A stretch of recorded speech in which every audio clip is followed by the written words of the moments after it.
Hello and welcome to DFS Coach Talk. Today is Sunday, March 13th, 2022. I am Joe Sarvati, affectionately known as Coach, and I am here to go over the entire NBA main slate and early slate, all 8 games for the NBA today for DFS purposes. So excited to be here today, excited to have you. We're going to hit these games one by one, get through them, try to get those lineups built, and see if we can have multiple takedowns on different slates today on all of the sites where we provide here at Coach Talk for DraftKings Fanduel and Yahoo, and also Prize Picks. And I'd also like to thank Prize Picks for being our presenting sponsor today. You can go to prizepicks.com, sign up with the promo code Coach Talk, all one word, and you get a free match all the way up to $100 on your first deposit. And Prize Picks is definitely a blast if you haven't tried it out. All right, if you're watching on YouTube, we're going to dive in. So hit that thumbs up now, get it out of the way, hit the subscribe button, and we're going to be good to go. While you're at it, hit the little alarm in the upper corner. That little alert will let you know every time one of our podcasts posts. All right. No messing around. We got to get after this, ladies and gentlemen. First game on the card. It is a 1 p.m. Eastern game. It is the New York Knicks and the Brooklyn Nets. Brooklyn's favored by 5.5. It's a 225.5 total. 110 implied for the Knicks, 115.5 for the Brooklyn Nets. The Knicks come in 28-39. The Nets 34-33. As far as questionable tag for the Knicks, Obi Toppin, and the guys that are out are Grimes, Noel, and Rose. For Brooklyn, 3 guys out. LMA is going to be out about another week. Kyrie Irving, because it's a home game. And then Ben Simmons, who is not quite suited up for the new squad yet. We have an island game for both teams, so that's good. Pace not good for the Knicks, 26th, 11th for Brooklyn. As far as defense, also middle of the road. Knicks are 10th, which is respectable. Brooklyn is down at 18th. So an interesting first game here. It is the only game at 1 o'clock. And that 3-game slate for the early slate gives you a few options here, so we don't have showdowns to deal with. But a couple of guys you could talk about here. Obviously, R.J. Barrett has steadily been tough for the Knicks. Certainly a fair price for him at 7.6. A little bit higher, though, for Julius Randle at 9.7. He certainly has also turned it up quite a bit and is pricey but playable. Mitch Robinson, since Noel's been out, has been logging a few extra minutes with Gibson as his backup as opposed to Noel. He's 5.7, and as long as he stays out of foul trouble, I think is playable here. After that, you've got an iffy backcourt for the Knicks. Really hard to figure out exactly where you want to go there. The prices are cheap, but there's a lot of incurred risk with that. For Brooklyn, you've got somewhat of a split now with Goran Dragic and Patty Mills, so that doesn't help us much in DFS purposes. They are cheap, 3.8 and 3.3, but not sure I want to gamble there. Seth Curry at 5.3, very fair. Bruce Brown at 5.1, same thing. 2 guys at a really value price that you can utilize. And now Andre Drummond has fallen into that pack. He's only 5.5, and he had shot way up there for a while. But he's been inconsistent and getting in foul trouble. But with no LMA at 5.5, that is a very tempting price. I have not been on Drummond lately, but that gets me back interested for sure. And then, of course, Kevin Durant. I mean, he's the number 1 pay up, I think, on the early slate. It's pretty obvious. No hot take there. He's 10.8, which is expensive, but not out of reach. And he's just dominant. I mean, like we expected Kevin Durant to do. He came back from that long absence and just picked right up. I mean, the dude just can roll out of bed and play 40 minutes. It's unbelievable. So Again, the pace isn't great for the Knicks, but at 10-8 for an early slate play, Kevin Durant is going to be a good look for me. And we're also supplying for that Yahoo all-day slate, and Kevin Durant also falls into play for me there. I think he's just a great way to start off your build. He has just been consistent as all get out. And then after that really does pretty much surmise that first game. All right, let's go on to game. Let's see here. Game 3, or I'm sorry, game 2, but at 3 p.m. Eastern. LA Clippers are at the Detroit Pistons. Clippers are favored by 4.5. 218.5 total, 111.5 implied for the Clippers, 107 implied for the Detroit Pistons. Clippers are 35-34. Detroit 18-49. Lots of guys out in this game. Guys out for the Clippers: Covington, George, Leonard, Powell, Preston. For Detroit, questionable tag on Killian Hayes, which does affect that backcourt rotation. Magruder, doubtful, and then we already know Diallo, Jackson, Smith, and Stewart are out. So it does give us a different look at some of these guys. It is the first night of a back-to-back for the Clippers, and they are on a road trip, so that is something to take note of. Island game for Detroit. As far as pace goes, middle of the pack here, 16th and 13th, so no major effect there. Clippers remain in the top 10 defensively, though, at 8th.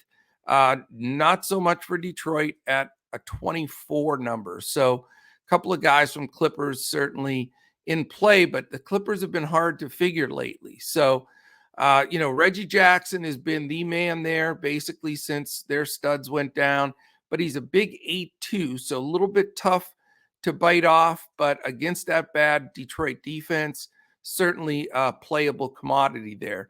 It's been very tough to figure out the whole mess between Coffey and Kennard, Mann, those guys, especially even Batum a little bit, just very hit or miss, risky, so I'm not going to look to go there.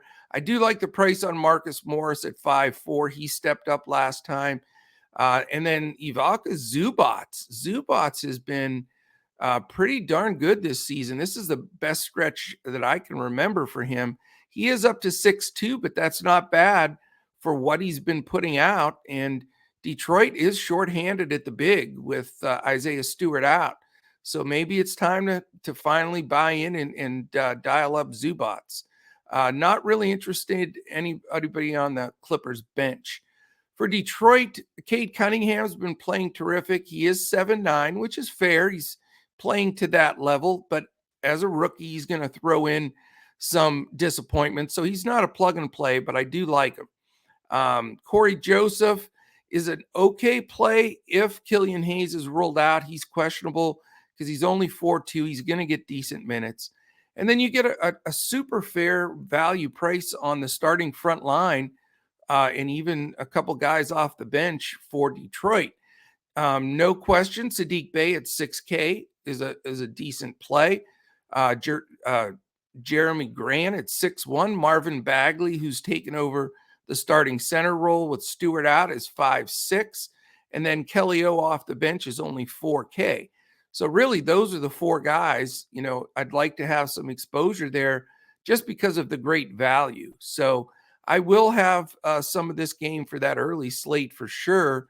Not going to run to it, though, for any all-day slates. All right, the third and final early slate game for the early-only slate is a 3:30 Eastern game. The Dallas Mavericks at the Boston Celtics. Boston's favored by 7.5. It's only a 213 total, so low total here. Dallas 102.75, Boston 110.25. Dallas comes in 41-26, Boston 41-27. Couple of extremely important questionable tags for Dallas. Two starters, big minutes guys in Jalen Brunson and Dorian Finney-Smith. So we have to follow that news early on here. That will be important to that rotation for Dallas. As far as the guys that are out for Dallas, it's Marquise Chris, Tim Hardaway Jr., and Theo Pinson. For Boston, just the one designation, and that's Naismith, who's out. Other than that, Boston is healthy, which makes them a little bit tougher to play. Very, very slow pace here. Dallas, slowest team in the league. Boston is 24th. And then a double negative here is Dallas is 6th in the league in defense. Boston's 2nd. So you've got 7.5, which is a pretty decent size spread. A very low total, horrible pace, great defense, not a good game to focus on. But let's look at it. Is Luka the pay up on this early slate? I certainly would prefer Durant over him in this scenario, but Luka does everything for this team. We know it's somewhat impossible to guard. They'll, whoever they put on him, if they stick Tatum on him or whatever they determine they're going to do, they'll run a high pick and roll, try to brush him off. So, Luka's going to get his, but at 12-2 at this pace, not going to be dialing him up on this early slate for me. I'm going to use the pay up for Durant and then try to medium build rather than dumpster dive, because there's not as much value except a few of those Detroit guys in this early slate. After that, Brunson, we need to know if he's back, and Finney Smith. If they're not back, it does elevate Spencer Dinwiddie at 6'4", and Dwight Powell at 4'9" really stepped up the last game big time. Maxi Kleber off the bench at 4'2" can be considered, but really that is about it. Reggie Bullock has not shot the ball well, but is only 4'5". So let's follow that news as it rolls out with Brunson and Finney Smith. On the Boston side, we're in the same dilemma we've been. They're healthy and a lot of people getting theirs, and they're not cheap. Marcus Smart at 6'3" is at least reasonable. Robert Williams is down to 6'8", which is reasonable. So those are two guys you can look at. I do like Robert Williams a lot here. Not really interested in Al Horford at 5'7", but this is the kind of game that he can do well. Jaylen Brown is fair. 7-8 is a good price for Jaylen Brown. If he's sub-8, he deserves some strong interest. Jason Tatum at 10-2, that makes it a bit tough to pay up over 10K for him, just because of the pace of this game and the good defense by Dallas. So doubt that I'm going to go Tatum, but he's been cracking his number like game after game. So it's, not an easy fade by any stretch of the imagination. Derek White off the bench at 4'7", you can take a glance at, but really that is about it for that one. All right, that's the first 3 games, the early only slate for sure. And now we've got 5 games with an earlier start for the main slate. It's 6 p.m. Eastern, which happens quite a bit on Sundays. So we're going to dive right into the main slate here. First games, that 6 p.m. start, is the Philadelphia 76ers and Orlando Magic. Philly favored by a big 12.5. It's a 224 total, which isn't great, but for that big of a spread, especially 118.25 implied for Philly, 105.75 for the Orlando Magic. Philadelphia comes in 40-25, Orlando 18-50. Only guy out for Philly is Danny Green. And then for Orlando, we have some question marks. They've been rotating and sitting guys, with their season mailed in. But we do have 2 important guys questionable here, Jalen Suggs and Mo Bamba. So definitely need that news. We got to stay tuned because it totally changes that entire rotation there. We know Jonathan Isaac still remains out.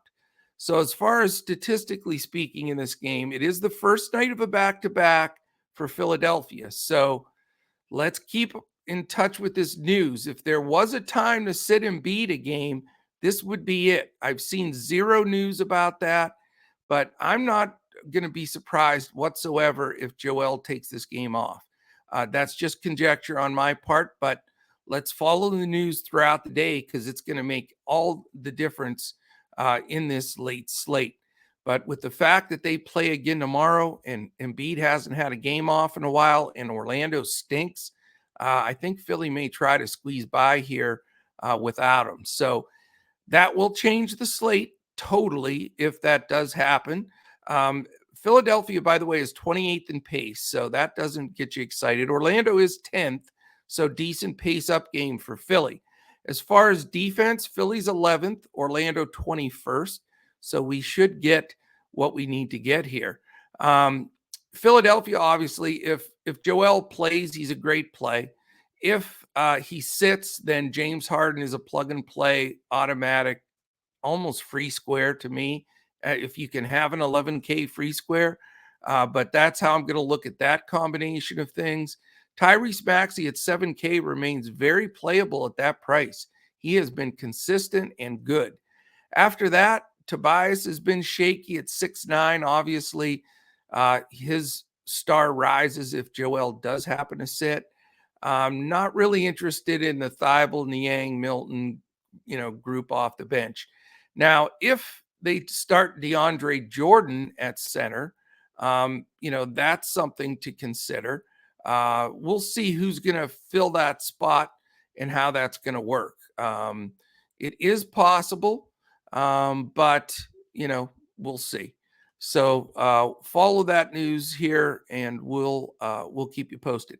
On the Orlando side, you've got Cole Anthony at 6'6", which is very fair, especially if Suggs sits out at 4'8".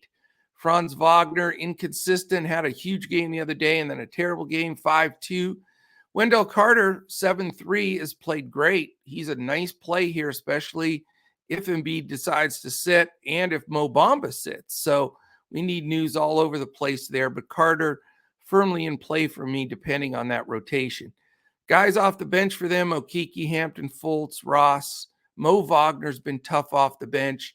And if Mo Wagner happens to start in Bamba's spot, which probably won't, they probably move Carter to center if Bamba sits. But Wagner's somebody to look at because he's only 3'9", and he has been getting mid-20s minutes and been playing well. So you could find some sneaky value in this game, but it's all news dependent to determine what we're going to do in that game. All right, the second game on the main slate at a regular starting time. In fact, there's three of these games at 7 p.m. Eastern. The first one being the Memphis Grizzlies and Oklahoma City Thunder. Memphis is favored by a big 13, but you have a decent 230 total. 121.5 for the Grizz, 108 for the Oklahoma City Thunder. Coming into the game, Memphis is 46-22. The Thunder are 20-46. We have a questionable tag on Dillon Brooks. We read yesterday that he may be back in this game. We'll see if they roll him out against this really weak Thunder team. I don't know if they really need him, but maybe he plays probably on a minutes restriction. So I doubt that he'll be a playable commodity, but it does hurt guys like Desmond Bane, especially with just taking some of that usage away. For Oklahoma City, it's Trey Mann, questionable, and he's been getting really good minutes for them, so we need that news. After that, it's a bunch of guys out. Favors, Giddey, JRE, Kenrich Williams. We know they've had 3 guys out now with surgery as well, including Lou Dort, that are out for the season. So they are definitely limping in, trying to get a nice high pick here. Statistically speaking for this game, Oklahoma City, first of all, on a first night of a back-to-back, and they do have a short rotation, so they may go a little bit deeper today, could affect things. Plus, Memphis has a fantastic defense as well. But pace-wise, Memphis is 4th, so it's a good pace up game for the Thunder. Thunder are below average at 17th, and then 14th.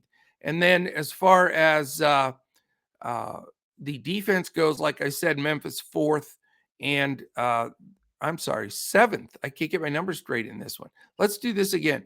Memphis is 4th in pace. Oklahoma City 14th. As far as defense, Memphis is 7th. Oklahoma City right in the middle of the pack at 15th. There we go. Numbers are finally correct. So looking at this game, obviously your 2 pay up guys that jump off the screen for you, both expensive, both great plays, both in consideration for me. And that's John Moran at 10-4 and SGA at 10-3. They've both been terrific, both been consistent, and certainly in this game have the potential, especially if they can keep it below that 13 spread that Vegas says. That's the only risk here. If that gets a little out of control, both teams, certainly will rotate some guys, and that could hurt both of them. So they are terrific in Morant and SGA, but definitely some blowout risk could affect their total minutes. Desmond Bane at 6'4", decent play. Dylan Brooks at 4'9". If he's in there, not going to play him yet with the restriction, but it's probably going to back me off Bane as well. You can get good value here with Jackson at 6'3". And then you have Steven Adams at 6K, who played most of his career in Oklahoma City. So nice little narrative there that he gets, I'm sure he'll get a big ovation, from that crowd. So Adams in play for me at 6K, very fair price, and he can crash the boards, and the Thunder are terrible against interior players.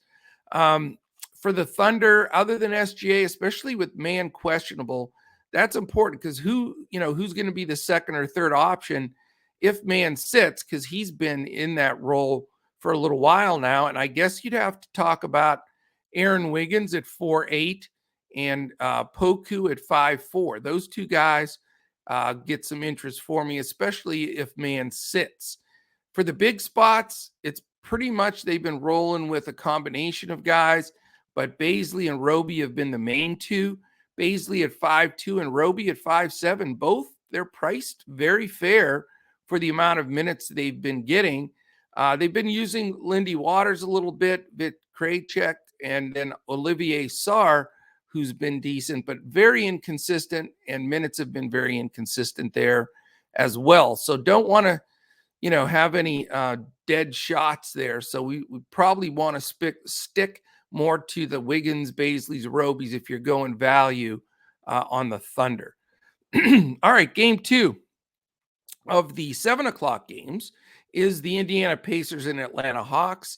Another double-digit favorite here in Atlanta at 12. So that's 3 double-digit favorites in a row, which definitely, can start affecting this entire slate if we get some blowouts. So we got to, really dig in on these games.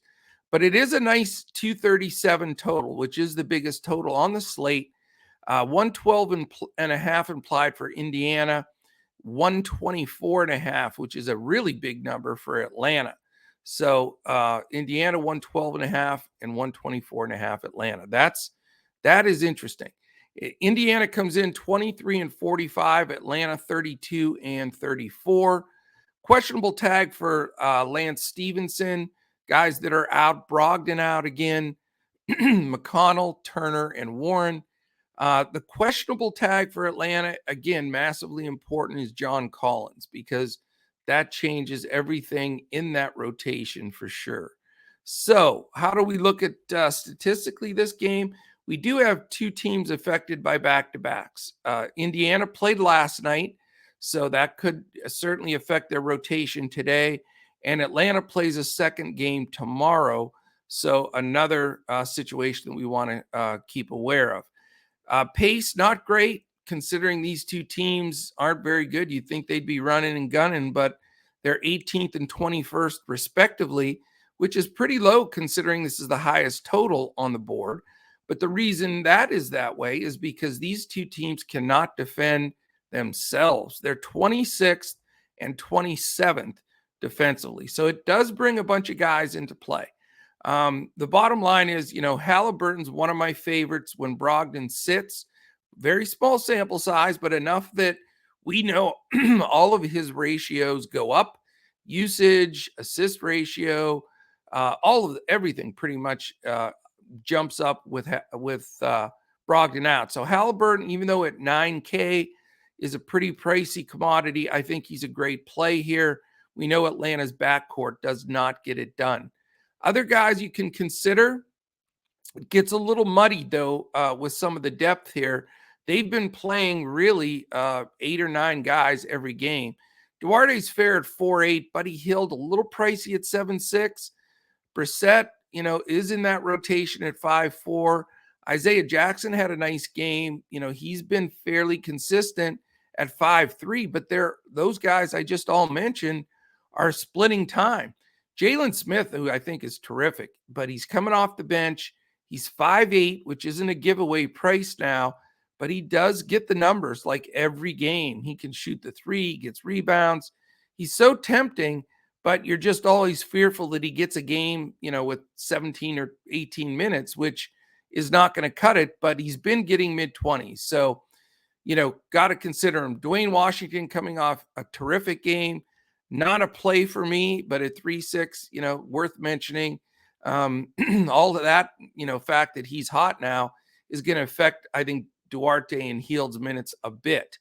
Goga, like I said, coming off the bench at 4-5, muddies the waters a bit with Brissett and Jackson. And they even dusted off Kiefer Sykes this last game for backup point to Halliburton. So not the easiest rotation there. Halliburton, I'm plugging in and then going to try to figure out which one of these value guys, leaning a little towards Jackson right now on the Indiana side. For Atlanta, great spot for Trae Young. He's 10-1. Certainly could smash that number against a poor defensive squad in Indiana. So certainly a fair price at 10-1 for Trae for what he can produce. If Collins sits, then, it brings Capella into play at 5'9", because he's going to get a lot more rotation at center. Collins usually backs him up there. It also brings a Okongwu into play a little bit more. I mean, it's not a huge effect on his rotation because he does back up Capella, but they would both get a couple of extra minutes there if Collins sits. It probably bumps either Bogdanovich or Gallinari into the starting lineup. And those, that would make those two much more interesting, adding on a couple of minutes. So let's try to get that Collins news, start with Trae, and then see how it shuffles out with who's in and who's out. All right, we have two games left, a 7 o'clock and a 9 o'clock. The third 7 o'clock game is the Houston Rockets and New Orleans Pelicans. It's the Pelicans by 6, 229.5 total, 111.75 implied for Houston, 117.75 for the Pels. So decent total here. Two teams that we know can score the ball, and there'll be some statistical backup here that will tell that as well. Only guys out for Houston, Garuba and Wall, still haven't played, our 5 seconds of wasted time. And then for the Pelicans, Ingram is out, so that's very important to know. CJ McCollum's still out, very important to know. Larry Nance, Zion, Cheeseburgers Williamson. I'm going to have to go back to the nickname because I haven't heard when he's coming back, so I'm thinking he has not cut down on the cheeseburger intake. So let's get it rolling, Zion. We want you back. All right. As far as this game goes, Houston's the fastest team in the league. They're the worst defense. So every Houston game, gets a circle around it just for those two purposes, for sure. Pelicans, not great on pace at 22nd, but they're not good on defense at 22. So even though this game is not the highest total, this is my favorite game. I just, after, seeing what Houston can do, and the Pels in a situation where they don't have their main guys, you get a lot of value in this game, and you get just a lot of opportunities for guys to 7, 8, 9, 10x their number. So let's talk about this. Kevin Porter at 6'7" in play. Jalen Green at 5'8" has really stepped up recently. Like him a lot. Jayshawn Tate, we'll see what his workload's going to be. He had missed a little time, but he's a cheap 4'7". Looks like we're going to get Christian Wood back in at 7'9", and he's rested, so he's definitely in play. But, with having the Houston guys back, it bumps down those guys we were using as value that aren't going to have as big of a role now, and their bench is all of a sudden extremely deep. I like all 5 of these guys on the bench, but I doubt that I'm going to utilize them. KJ Martin's only 5K, Schroeder 5'5", Şengün is up to 6'8", and he's off the list right now. He is not in my let's just say he's in my doghouse right now. Garrison Matthews at 3-3 gets minutes. Josh Christopher's played well at 4-2. But again, you've got that depth. Where are all the minutes going to go? It's going to affect all of them, really, top to bottom. But right now, I'd lean more towards Porter, Green, and Wood as the three guys that I'm initially looking at. Definitely going to have exposure here, though, because I think this game gets up and down and is going to be over this total. I think it's going to be a good DFS game. On the Pell side, with all those guys sitting, you've got that opportunity to go to Devontae Graham or Jose Alvarado. Graham 6-1, Alvarado 3-9. Both should get good minutes. You're going to have an uptick in minutes for Herb Jones at 5-6 and definitely more usage. You're going to have Najee Marshall taking a bigger role at 4-6. He is playable. And then you've got your bigs in place like they have been. They won't be affected much by the guys out. But Jackson Hayes 4-7 and Jonas Valanciunas 8-3. So Joe Val's a little expensive, but I expect both of those guys to get a little bit more action with all of that usage and scoring from CJ and Ingram being out. So you can have go multiple ways here for the Pels. I think you're going to have decently deep bench. So that's the only thing with both teams here that deters total stacking, is that they are going fairly deep with their rotations. But definitely with the cheap prices there, it definitely allows you to get to one or two buy-ups pretty easily in this whole grouping. So probably three guys from this game minimum for me. All right, we have one game left, and it's a standalone game. And for some reason, they put these stinking LA Lakers as a standalone game every night, it seems like. But there's a 2-hour break until the 9 p.m. Eastern game. But before we dissect this Lakers-Suns game, a couple of things. If you're watching right now on YouTube, hit the thumbs up, jam that subscribe button. That's really important to us. We put these podcasts in front of the paywall every day, and that's the one thing we really ask you to hit. Also, if you're listening on any of our podcast landing sites, Spotify, Apple Podcasts, Podbean, Stitcher, iHeart, wherever it is, take a second, give us a 5 stars and a comment. Love the pod, whatever. That would be a nice one. And if you do that, at the end of each month, we have a drawing for whoever has given us a 5-star and a comment, and they win a free with the drawing. The winner of the drawing gets a free 1-week membership to Coach Talk. Couple of things for Coach Talk. We have great announcements. We have an MLB package that we just released yesterday. Check that out on our website. It's dfscoachtalk.com, or you can check it out on Twitter at DFS Coach Talk.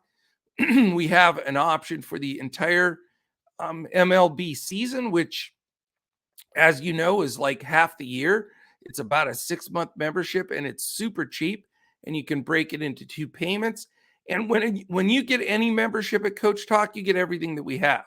So you're going to get all of our baseball, obviously, because that's the package. But you also get the beginning of football at that time. You get all of our NBA through the entire playoffs, all of our PGA that's every week. And then our newest announcement, we're going to have John Wiehausen and Colin Chach leading our USFL football action. So we're adding that to the mix. So all kinds of great stuff coming up and happening here at Coach Talk. So please tune in, subscribe to the channel, dfscoachtalk.com. Check us out. Dip your toe in the water 3 days for $10. You can't beat it. Also, Prize Picks, thanks for being the presenting sponsor. Go to prizepicks.com, use the promo code Coach Talk, all one word, no space, and you get all the way up to $100 match on your first deposit by using that promo code, and you can jam in some really good Prize Picks plays. Also, we'll be doing a Prize Pick short, like 10-minute pod every day now. That's the other new piece that is coming to the mix, and we'll have that one posting shortly after this NBA one posts. All right, last game, LA Lakers, Phoenix Suns. 9 p.m. Eastern. Phoenix favored by 8.5, which is not that bad of a spread there. It is a 230 total, 110.75 implied for the Lakers, 119.25 for the Phoenix Suns. The Lakers come in 29-37, Phoenix 53-14. As far as the Lakers go, probable tag on Monk, so we're expecting him to go. LeBron James, questionable tag, we're expecting him to go. The only guy that really is a question mark to me is THT. He is questionable. We know Davis and Nunn are out. For Phoenix, somebody by the name of Gabriel Lundberg is probable. So I know that if some of my buddies I do these shows with, like Gundacker and Josh Crash Davis, I know that they'd be jamming in Gabriel Lundberg everywhere today. No, just kidding. I know most basketball players. I follow it closely, but I have to admit I don't know who Gabriel Lundberg is. So shoot me a tweet, send something here on the podcast. Who's Gabriel Lundberg? All right. As far as who's out for Phoenix, Cam Johnson, that's an important one. Kaminsky, we know Chris Paul's still out, and Saric has not suited up all season. Poor Daria, we miss him, that hustle in there. All right, so how does this game look statistically? Lakers, on top of having to go to Phoenix and play the best defensive team, one of the best defensive teams in the league, they're on the first night of a back-to-back. So I guess we can't just automatically say LeBron is in like we always do. I guess, if you're going to play him, put him in that spot. You can swap him the easiest, because just in case he's a late out, have a plan to, flip to Booker, or, just don't have to eat the dust and go from like a LeBron down to a Jay Crowder, because that would sting. So have a plan just in case, since it is the first night of a back-to-back for the Lakers. Lakers are sixth in pace. Phoenix is ninth. So believe it or not, those are the combination of the two fastest teams on this entire slate. So it does give you some interest there. Lakers below average in defense slightly by their 16th. Suns, we know, have been in the top 5 all year. They are third. So how do we break this game down? Where do we go? Well, LeBron, if he plays, he's a big fat 11-8, which stings a little bit, especially in Phoenix against that tough D. So not sure that's going to be my pay up tonight. I know he's been absolutely insane lately with these 50-point games and all this craziness. So, you can't count him out, but certainly not, a sweetheart spot for him by any stretch. If he does happen to sit, which more than likely he won't, I'm not even going to say the words Russell Westbrook, because he's 8-1 still on DraftKings. I know he had that big game in Houston. I know he still can do some things, but man, it's just extremely painful when you're trying to sweat him out to get there at that number. Other guys, though, Malik Monk at 5'8", he's had some real ceiling games. Carmelo Anthony off the bench at 5'2". He is getting a lot of shots up, but certainly not crazy about the Lakers side. For Phoenix, Cam Payne is up there with the big boys at 7'4" now, but he does get a lot of minutes. He does handle the ball a lot. So I wouldn't say he's a scratch just because he's so high priced really for him, but 7'4" is worth a consideration. The best play on that side, of course, Devin Booker at 9'2". They really don't have an answer for him defensively, the Lakers. So, Book definitely has to be in the player pool at 9'2". After that, you can go to Ayton at 7'2", especially if they're going to play LeBron James at center. But with a big, gigantic DeAndre Ayton, don't be surprised if you don't see Mr. Dwight Howard in there getting some minutes. He has not been playing much at all, but this might be the spot where you see Dwight Howard trying to go up against DeAndre Ayton here. So could it bring Dwight in play at 3-4? Possibly, but not with a ton of risk. Nice GPP shot, but let's see how that pans out. Ayton is 7'2", so, not a bad price, but certainly not going to always get full run from him. if Phoenix gets control of this game, you'll see a lot more JaVale McGee and maybe even a little Bismack Biyombo. So something to consider there. Mikal Bridges at 6'5", a little pricier than I'd like, but can get there as well. Just as Jay Crowder at 5'5", he springs up and throws you a 7X game and then a 2X game. So you got to have the stomach for that for sure. All right, my friends, that is it. All 8 games. We're going to get this posted. So if people are playing early or all day slates, they've got the entire group of players here to review and get those lineups built and started. Really appreciate everybody checking us out and listening in.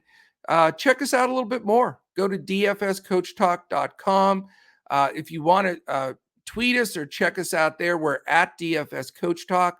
I'm at Joe Sarvadi, JoeSarvadi, and I answer all my questions regardless of how many there are. So shoot them to me. I'll be happy to get back to you.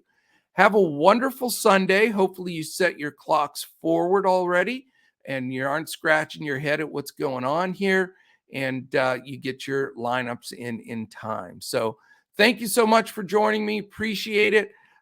Definitely we'll be back tomorrow. 9 games on Monday. You got to love it. You got to love these slates where we're getting really good amount of games. It's great stuff. So check out our Prize Picks / props podcast coming out here in the next hour after this posts.